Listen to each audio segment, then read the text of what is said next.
সাইডে প্রিয় ভাইরা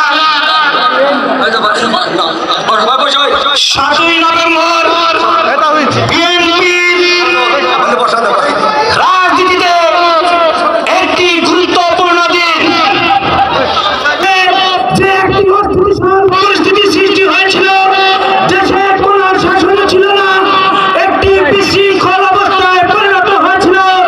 তখন আপনারা জানেন যে ওই স্বাধীনতা যুদ্ধে যিনি একজন মেধাবী সেনা অফিসার হিসেবে বাংলাদেশের স্বাধীনতা ঘোষণা করেছিলেন, সেই স্বাধীনতার ঘোষক একজন অফিসার হিসেবে জিয়াউর রহমানের যে সুনাম ছিল, সেই সুনামধন্য অফিসার জিয়াউর রহমান 7ই নভেম্বর যখন সেনা প্রধান হিসেবে দায়িত্ব গ্রহণ করে এই দেশের রাষ্ট্রীয় ক্ষমতা গ্রহণ করে, এই দেশের যে বিশৃঙ্খলা ছিল সেটি চাপের মতো, সেটি শৃঙ্খলার মধ্যে চলে আসে।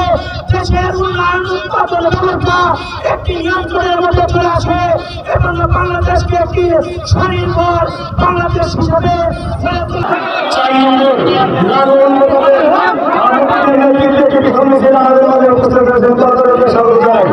বিভিন্ন জায়গায় পর্যবেসিত হয়েছে।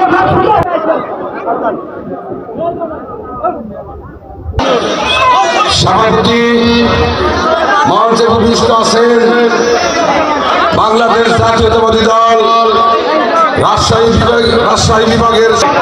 না বসলে প্রধান অতিথির বক্তব্য আরো দেরি করে দেওয়া হবো। একটু বসেন, অনুরোধ করি ভাই, অনুরোধ করি বসেন না। আজকের দিন রাষ্ট্রপতি